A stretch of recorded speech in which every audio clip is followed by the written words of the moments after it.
Hey, what's up guys? So because my life is so devoid of any value, I was catching up on all of the post-Endgame Marvel movies I've been putting off watching for years the other day, like the Marvels. And I was really surprised that this movie is like over a year old and no one had spoiled to me at any point that it ends with Mr. Beast from X-Men showing up. Which I think is because post-credit scenes just don't hit anywhere near as hard as they used to, you know? And even though it's not like Marvel is the sole creator of after-credit scenes, Wikipedia has like a whole ass list of about 5 billion other movies from the 70s that did it first. It is entirely Marvel's fault that I can't leave a movie anymore without looking up first if I have to sit there for another 15 minutes while my parking expires. Like, what, am I meant to sit there and appreciate the people that made the movie I just enjoyed willingly? I don't have time for that, please. A lot of people worked really hard on this film, and all they ask is for you to memorize their names.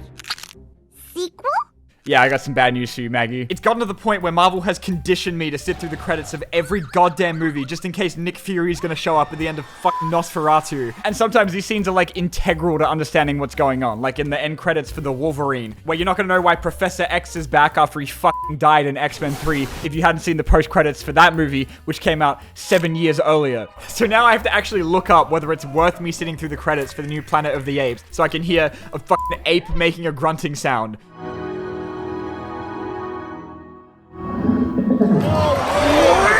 Back in the good old days when movies were still about fun, post-credit scenes were pretty much like one of two things, which was either like the least funny joke you've ever seen in your entire life that was absolutely not worth your time. Can I go home now? Like sometimes your reward for sitting through all of the credits was just being told to fuck off. Go home. Go. Go home! Go home! It came out with like a whole bunch of cool shit to keep you entertained during the credits, like, you know, blooper reels where in every Jackie Chan movie you get to see how many times he nearly killed himself. Damn! He ain't gonna be in Rush Hour 3. Or, I swear to God, so many of pre-Marvel post-credit scenes were just them showing that the villain was still alive. I swear to God, if I see one more fucking scene of a corpse opening its eyes, I'm gonna lose it. And then it's even more annoying for the movies that do this and then never actually follow up on it. I'll be back. He did not come back. And now we're like at a point where it just kind of feels like a thing they just have to get out of the way. And like, yeah, it was cool the first few times when you actually recognize the characters, but you know, 46 post-credit scenes later, we're running a little bit low on people to tease for the next one. So now what's waiting for you at the end of the credits of every superhero movie is an identical scene of some dude dramatically turning around and going, holy shit, is that the Caterpillar from Shazam issue 43? And it's just getting to the point of like, who even cares anymore? You know, it's like, oh wow, the original Blue Beetle is still alive. That's great. I'm glad I sat through that while my parking expired half an hour ago. The Avengers Society.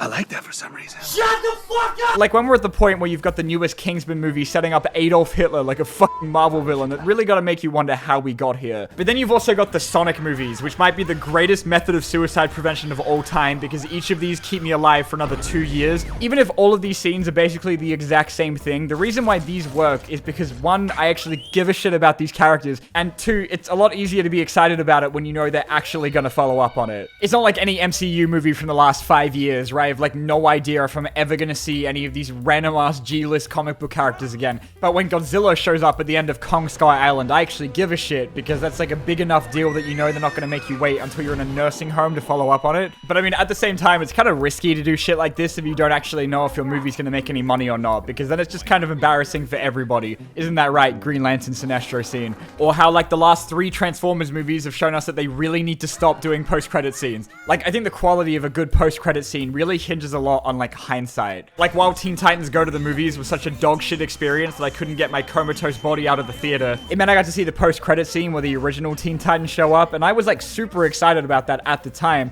Can anyone hear us? We think we found a way back.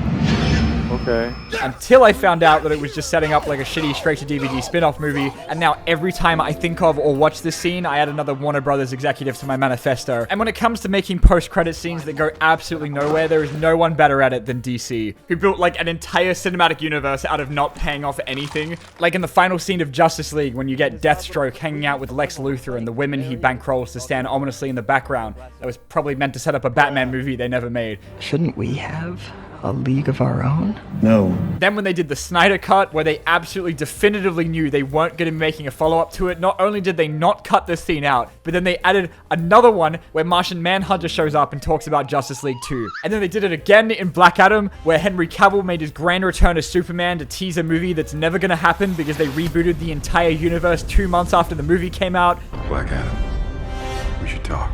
No. But somehow none of these are as embarrassing as the Morbius post-credit scene, where they had Vulture from the MCU randomly meet up with Jared Leto in the middle of fucking nowhere to have a conversation where they both sound like Morrowind NPCs. I'm not sure how I got here.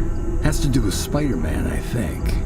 Who? And this scene is like the perfect example of how much after credit scenes have gone to shit, when they've just devolved into some random shit they slap on at the end of the movie without any thought as to what they actually mean or are going to lead to, because they just kind of have to be there and they'll figure it out later, I guess. Now, here's a question. You did pop up in this like post-credit thing in Morbius. It was a little confusing. Did you know what what was even happening, what it was leading to, No idea. And, just to explain for anyone that hasn't seen Morbius, which is all of you, Morbius doesn't know who Spider-Man is because Spider-Man doesn't exist in this, Sony Marvel universe. And I guess Sony eventually realized this because they apparently cut out the line about Spider-Man when they re-released it in theaters, but I'm not sure if anyone can actually confirm that because no one saw it. When you do shit like this, you have to absolutely make sure that you've locked in what you're doing for the next one because it takes away your option to change your mind later. As good as Marvel usually is at planning shit out, even they've kind of, fucked themselves over sometimes. Like the post-credits for Spider-Man Homecoming, where Scorpion shows up to talk about assembling a supervillain team and Michael Keaton tells him to fuck off, and we haven't heard from him again in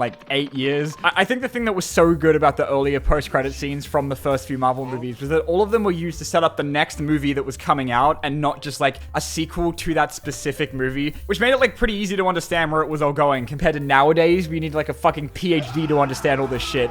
Going all the way back to the beginning, right? Nick Fury breaks into Tony's house to tell him they're making an Avengers movie. Iron Man couldn't even wait until the credits of The Incredible Hulk to tell Russ about it. Thor's hammer shows up in Iron Man 2. Nick Fury shows up in Thor. Nick Fury shows up in Captain America. Look, most of these are just Nick Fury breaking into people's houses. And then at the end of the Avengers, some fucking purple guy gets out of his chair so that all 12 people in the audience that actually read comics could shit themselves. It was the way that all of these tied into each other that even the average, most dumbass moviegoer could understand what's going on here. And then after the Avengers, they kept this up too. Iron Man 3's kind of sucked, but Winter Soldier sets up Wanda and Pietro for Age of Ultron. Thor 2 sets up the Collector for Guardians of the Galaxy and name drops the Infinity Stones. I'm sure that's probably going to be important later. Ant-Man sets up the Wasp suit, which, okay, to be fair, did take its time to pay off, but, at least it actually did. And then you had the Thanos scene in Age of Ultron that had absolutely nothing to do with the rest of the movie. Fine.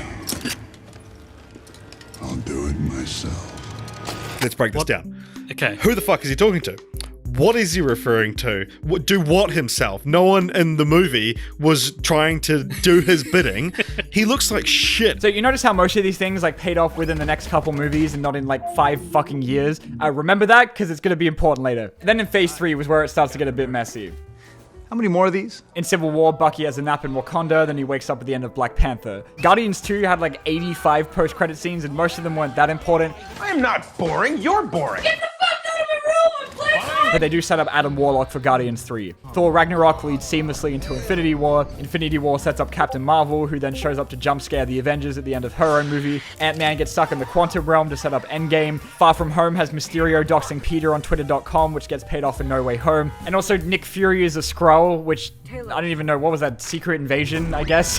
So, okay, it's getting a little hard to keep track of everything, but for the most part, we're still at a point where all of these were leading up to just the one movie, okay? I'm pretty sure 90% of people saw Ant-Man 2 just to see the entire main cast fucking die. And then we get to Phase 4 or 5 or whatever the fuck we're up to, I don't care. And you get, in Black Widow, Yelena gets shown the Jeremy Renner app that paid off in 2 episodes of the Hawkeye series. Black Panther 2 shows they're pre-ordering a new T'Challa. At the end of Shang-Chi, they have a Skype call with Brie Larson and Mark Ruffalo, and I'm actually excited to see what that leads into.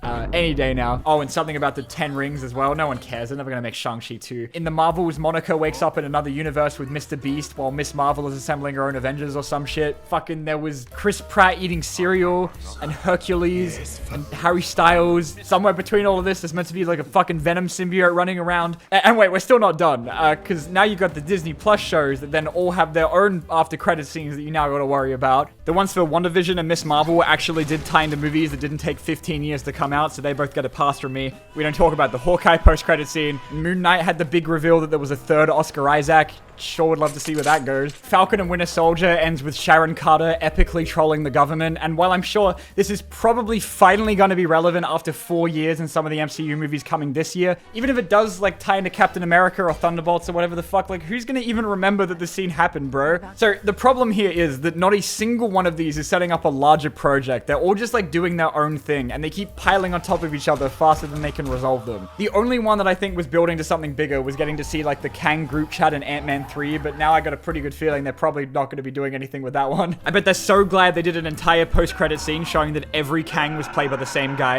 Like, I don't know, I find it kind of hard to be like excited about this kind of stuff when we don't even know when it's going to come back, aside from eventually. It's like I want to be excited for a scene with Hercules in it, but it's like, how am I supposed to know when this is going to pay off? In Thor 5? When's that coming out? Fucking 2030? How are we supposed to know? And like, look, I don't think they're never going to follow up on these because they've like, what, finally acknowledged that there's a giant fucking guy sticking out of the earth 5 years later in the new Captain America. So I'm sure they'll get around to it eventually, but the point is, it's taking them so long nowadays to tie all these things together that no one gives a shit anymore. Okay, I really don't quite know what you're talking about, or even who some of these people are. Anyway, before my fucking head explodes, I'm going to call it there. Thank you guys so much for watching, and I will see you all next time.